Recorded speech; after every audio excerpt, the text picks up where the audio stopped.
Are you craving a trip on Space Mountain? Well, we've got the next best thing. Welcome to Disney Coast to Coast.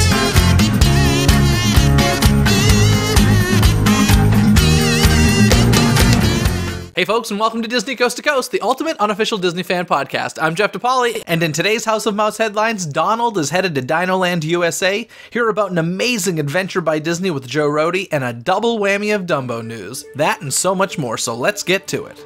Hear the latest news from the Walt Disney Company in today's House of Mouse headlines. Unless you're living under a rock, you know that Marvel has released another mega hit of a movie this weekend, and that movie is Avengers: Infinity War, and because of that, we are having some special offerings over at Disney California Adventure. They're going to have some limited time unique pairings of characters for meet and greets. So, currently you can meet Black Panther and Black Widow together, as well as Thor and Gamora together, and then Captain America, Spider-Man, and Loki together. This is a limited time offering over at Disney California Adventure, so check it out while you can and celebrate Avengers: Infinity War. Now staying over at Disney California Adventure, now we've had in the past the Sun Wheel, then it was followed by Mickey's Fun Wheel, and now it's going to be called the Pixar Pal-A-Round. Yes, that's right, the big, giant, iconic Ferris wheel that is part of what will soon be Pixar Pier has a name, and it's called the Pal-A-Round. And I don't get this. This is a weird name to me. I thought it was, honestly, I just kind of assumed it was going to be called the Pixar Fun Wheel, which would have worked fine for me. But in any case, it's the Pal-A-Round, opening soon in June for Pixar Pier. And of course, we have some Pixar characters on the attraction now. You'll see characters like Joy and Sadness, Lightning McQueen and Mater, Wally and Eve, Miguel and Hector from Coco. But we're still keeping Mickey's face. That has been confirmed. Many of us wishing that it was the Pixar ball, replacing Mickey's face, something Pixar, since it's part of Pixar Pier technically. But that's not happening. So we're getting Mickey's face is staying, a new name, it's called Pal-A-Round, and some Pixar characters on the attraction. And over at Disneyland Park, I am happy to say that Dumbo the Flying Elephant has reopened, which has been closed since January 8th. So it's been closed for a pretty good amount of time. And I'm always happy when these classic attractions reopen, because I always think about those people who are going on their first trip to Disneyland, or maybe their only trip to Disneyland, and to not be able to do such a classic attraction like Dumbo, I always feel bad for those folks. So I get it, it has to be closed for a while. Refurb is just part of the process, and keeping it pretty and everything is important. But I always do feel bad for those folks, so I'm happy it's reopened with a fresh coat of paint and a relocated queue with shade as part of it, which is very important here in Southern California. It gets sunny and it gets hot, and unfortunately, the Disneyland parks do not tend to have as much shade in their queues as Walt Disney World does, so I'm happy to see that they're fixing that with Dumbo. And unfortunately, unlike Walt Disney World, we do not have the second ride there. We don't have the space to build it. Dumbo's very popular. There's always a queue for it, but we're just going to have to wait a little longer, but at least now it's in the shade.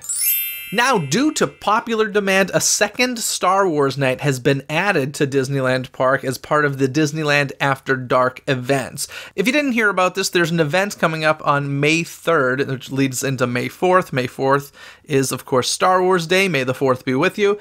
And because this was such a popular event, it sold out for May 3rd, so they've added a second night on May 9th. The second Star Wars night will also include the opportunity to be among the first to purchase limited quantity Solo, a Star Wars story pins, an Acme Archives limited artist showcase and signing, and a book signing for It's Your Universe from Ashley Eckstein. So it sounds like this second night is actually going to have some stuff that the first Star Wars night will not have, which I gotta tell you, if I were going to the first night and I bought a ticket to the first night, I'd be kind of bummed to know and learn that there's stuff at the second one that I'm not going to be able to experience at the first. Yeah, it's the same price ticket and everything, so it seems a little bit unfair, but I guess a bonus if you waited a little while, or perhaps a reward if you wanted to buy a ticket and it was sold out in the first place. Now let's head over to Walt Disney World, where the free dining package experience is currently available. This is something they do every year, it seems like, and the 2018 free dining packages have been announced and are available. This is for non-discounted 5-night, 6-day Magic Your Way packages. There's way too many details for me to get into all of this, but you can go to waltdisneyworld.com and get all the details. It is for select Disney resorts. Some of it is a free dining plan, some of it is a free quick service dining plan, and you have until July 7th to book this, and visitation times are limited. So check out all the details over at the official Walt Disney World website. Also happening at Walt Disney World, we have a Magic Kingdom Sunrise live stream happening on May 1st at 6 a.m. So if you're listening to this episode the day it comes out, basically tomorrow, they're doing this on the Disney Parks blog, which I think is kind of cool. I mean, to be honest, I've seen a sunrise from the park because during extra magic hours, if you're doing like the early hour, I remember it was very weird. I think this was about a year ago. I went to the park for an extra magic hour in the morning, and when I got there, it was dark, like nighttime dark. And they did the whole welcome show at the railroad station back when it was up there, in the dark, with lights, of course, but, you know, no sunlight. And then I walked into the park, and Cinderella Castle was lit as if it was ready for a fireworks show. So it was a very weird thing, and I didn't even realize the park would open early enough for that to happen. This will actually be before the park opens at 6 a.m., since it's a different time of year, and the sun's working differently these days, but I still think it's pretty cool. An empty Magic Kingdom park with the sun rising, I think will be a beautiful live stream for the Magic Kingdom, so check that out over on Disney Parks blog. Now for something happening over at Disney's Animal Kingdom, we're getting Donald's Dino-Bash, and this is a permanent addition to the park beginning on May 25th. And basically it's 7 new meet and greet locations and a bit of a party for Donald and his friends. Kind of since Camp Mini Mickey's been gone for Pandora, the place where kids used to go meet the characters are few and far between now, so they're adding this there. You're going to be able to meet characters like Scrooge McDuck and Launchpad McQuack. And here's the official description that the Disney blog has. And forgive me if I laugh through this because it makes me laugh quite a bit. Donald has recently found out that his ancestors were actually dinosaurs, and to mark this unexpected discovery, he's transformed the land into a celebration for the ages. At Donald's Dino-Bash, you'll find more old friends than Disney's Animal Kingdom Park has ever seen before, including Donald himself, Daisy, Goofy, Pluto, and Launchpad McQuack. You'll even catch Chip and Dale in their all-new dino-inspired costumes. Now listen guys, I am all for birds or dinosaurs. I get it. I think that the general public was probably introduced to this theory back in 1993, or maybe it's not a theory, the science back in 1993 with Jurassic Park, where we're talking about how raptors, birds of prey, and how dinosaurs actually have more in common with current day birds than it does with lizards like we used to think. I just think this is hilarious that this is the direction they decided to go in to justify bringing Donald to DinoLand USA. I think this is the funniest thing ever. I think it is quite a stretch, and I kind of love everything about it. Like, in my opinion, you can't really do much worse to Dinorama, so what the heck? Just have fun and make it a Donald party about his ancestors. Fantastic. This will also include a new dance party, some new area music, and some Donald signage being put into DinoLand USA, which I guess means Dinoland is not going away, folks. I know there was that rumor a while back about perhaps Indiana Jones taking over that area. I don't know, it sounds like this is semi-permanent, so some new exciting stuff coming to DinoLand USA. Just please don't put Donald in the ride dinosaur. That wouldn't work so well. Now over at Shanghai Disneyland, we did just get a new land open there. Toy Story Land has been opened. It includes Woody's Roundup, the Slinky Dog's Spin, Rex's Racer, Al's Toy Barn, and the Toy Box Cafe. And interestingly enough to me, anyway, Bob Iger was on hand to introduce this new land. This was a little surprising because this is, I mean, let's face it, it's a copycat land, right? We've already got a Toy Story Land at Hong Kong and Walt Disney Studios Park in Paris, and opening soon at Walt Disney World, so it's not like it's really that big of a deal, at least not in my opinion. But it's interesting to me because I kind of get the impression that Bob Iger thinks of Shanghai Disneyland as his park. I think he has a lot of pride in it. And, you know, Disneyland to me is Walt's park. I think of Epcot kind of as Marty Sklar's park. I think of Disney's Hollywood Studios as Michael Eisner's park.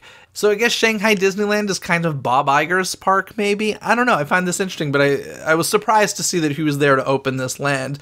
But I would say, Bob, you have a lot of land in Orlando. If you want to have a park all your own, let's make something brand new instead of another Magic Kingdom for yourself, shall we? Let's do that. Yeah. And now for the coolest Adventures by Disney of all time. If you're not familiar with Adventures by Disney, it is an extension of the Disney Vacation Club, and they basically create these amazing adventures, these once-in-a-lifetime adventures that you go on all over the world, but it's guided by Disney cast members, so it's not like you're going just to Disney parks or Disney locations. You're going to like real locations around the world, but it has like that really wonderful, magical Disney spin with incredible customer service. And now they are offering, it's sold out, so don't get too excited. The price tag was $11,499 per person, but it's a South African adventure with Joe Rohde and Dr. Mark Penning. And this was exclusive to adults. But listen to some of the stuff that this includes. It includes sketching sessions with Joe Rohde, and I love this. Mr. Rohde's philosophy is that sketching what you see captures more detail and helps you to remember these amazing experiences better than a photograph, which totally makes more sense, right? You're paying way more attention to something if you're sketching it than just snapping a photo. And let's face it, guys, how often do we actually go back and look at photos? So I just love that idea. You're going to have some Animal Kingdom storytelling with Joe Rohde, South African wildlife and culture with Dr. Mark Penning, South African viniculture and wine tasting, a day at Kapama Game Reserve, an elephant park, Boulders Beach, Monkeyland Primate Sanctuary, Table Mountain, Cape of Good Hope. This is 10 days and 9 nights in South Africa, November 30th through December 9th. To those of you going on that adventure, that sounds amazing alone without Joe Rohde, and then you put Joe Rohde on top of that, and it's just the cherry on top of the cake. So that's going to be phenomenal. I'm fairly jealous of anybody doing that. If any of you listening are going on that adventure, please contact me. Contact at DisneyCoastToCoast.com and let me know. I would love to discuss that adventure with you on the show after you take it. It sounds amazing. Now for a bit of movie news and some more Dumbo news, in fact, over at CinemaCon, we got a glimpse of the live-action Dumbo film. It was pretty much a still of the computer-generated Dumbo that we're going to see in the movie, so it really wasn't all that much. But I got to tell you, this is one of the live-action films I'm looking more and more forward to. I wasn't so sure when I first heard that it was going to happen, but the kind of style that they've got going on, I'm pretty into, and I'm ready to love a Tim Burton movie again. It's been a long time since I've loved a Tim Burton movie, and I'm ready for it. So I have really high hopes for the live-action Dumbo. Now in some TV news, we have Big Hero 6 returning, but once again, just like DuckTales, it's not returning to Disney XD this time. It's returning to the Disney Channel, and that will be happening on June 9th. So an upgrade for Big Hero 6 as well as DuckTales. And for those Kim Possible fans out there, you've probably heard that there's a live-action movie coming, and we have found the stars of the Kim Possible live-action movie, which will be premiering on Disney Channel in 2019. We have Sadie Stanley from Nickelodeon's Game Shakers playing the role of Kim, and Sean Giambrone from The Goldbergs playing Ron. Now, I don't really watch The Goldbergs anymore. It kind of lost me after the first season, but Sean Giambrone, who plays Adam Goldberg on that show, cracks me up. I absolutely love him as an actor. I think he's hilarious. I think he's just a weird, quirky kid in real life, and it comes across on the screen. But to be honest, I don't really know much about Kim Possible, so I don't know if this is good casting or not, but he'll make me laugh, I'm sure, so there's that. And before we go, guys, I do have an announcement for all of you. If you live in Southern California, this is your chance to be on Disney Coast to Coast. On Sunday, May 20th, 2018, I will be hanging out at Walt's Barn over in Griffith Park in California, and I'll be there with the Pizza Planet truck, which will have some pretty cool photo opportunities there for you. But yeah, come hang out with us, and I'll be at a booth with the microphone doing some recording. I'd love to hear your thoughts on Walt's Barn. Perhaps it's your first time, perhaps you've been there before. Whatever, I just want to hear what you guys think of the whole experience, and you may hear yourself on a future episode of Disney Coast to Coast. So once again, if you're in Southern California on Sunday, May 20th, head on down to Walt's Barn in Griffith Park for a DCTC, Pizza Planet truck, and Walt's Barn experience. You can head to DisneyCoastToCoast.com for all of the details. Now, before we get going, of course, I got to get to this week's Twitter poll. On this past Wednesday's episode of Disney Coast to Coast, I had a discussion all about the Disney MGM Studios grand opening celebration, and I asked you guys, which retired Disney MGM Studios attraction do you miss most? The Studio Backlot Tour, Great Movie Ride, Magic of Disney Animation, or Superstar Television? Now, since the Twitter poll started, this is the first time ever we got a 0% vote on Superstar Television, so clearly that's in last place. Followed by that is Magic of Disney Animation at 10%, the Studio Backlot Tour at 22%, and no real surprise here, the Great Movie Ride with a whopping 67% of the votes. I would agree with y'all, I certainly missed that one the most, although I'm a little surprised the Studio Backlot Tour didn't get a better vote. Maybe if I had clarified the original Studio Backlot Tour, where we had like Streets of America and Residential Street, maybe it would have gotten more votes. But in any case, Great Movie Ride is clearly the winner here. If you want to be part of the next Twitter poll, make sure you follow DIZNEYCTC on Twitter so that you can vote next time. Also, DIZNEYCTC over on Instagram, where every Thursday you can be part of Trivia Time over there in our Instagram story. Of course, guys, a new month is coming up, which means there's a new music playlist coming out. That's right, I'm creating a new Disney music playlist for you. The way to get that is through our e-note, so head to DisneyCoastToCoast.com, click on Music Playlist there, and sign up for that. And don't forget to leave those 5-star ratings and reviews on iTunes so you can help other Disney fans find Disney Coast to Coast more easily.